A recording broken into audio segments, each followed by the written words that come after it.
Sevgini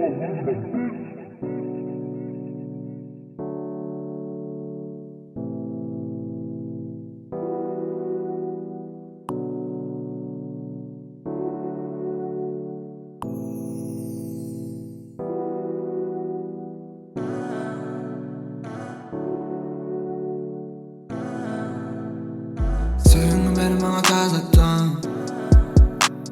senin hoşuma yazdı. Ömrüme gelmen tazetten, geçmiş yazar tazetten. Duygularım karışık yine, sana taraf oğluyan. Gözlerim gözleyen keşfimi, borlum eser gözden. Yaralı yüreğim yine de, derdimi sen bilyen. Acını çekenin derdini, yanarlar bilyen. Hiç kim dolduran ok yerimi, uzatayım bana yine ellerimi. Sevgiden doldur günlerimi, dünyama doldur güllerimi. Ya ya ya ya, ver bana tezden sevgimi.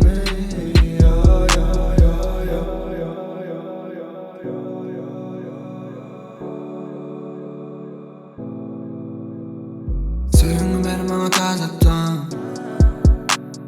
senin hoşuma yazdı. Ömrüme gelmen tazetten, geçmiş yazar tazetten. Sevgini ver bana tazetten, senin hoşuma yazdı. Ömrüme gelmen tazetten, geçmiş yazar tazetten.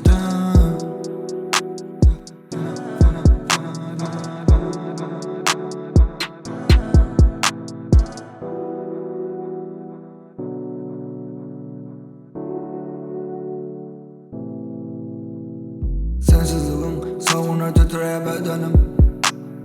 Çok aşık özleyen sana taraf beğenip, yine sen yok çelemin dumanına.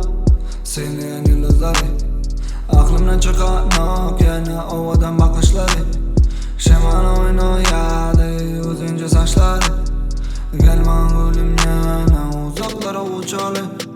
Tayinmen sen için ölmeni, hem zaten tezden başlamanı. Sonda mekanlı bile bulmanı, kalmalı biz yine armanı. Son şansı ver bana, sensizliğim kıyın bana. Gülüm yine de gel bana, sevgimi savut et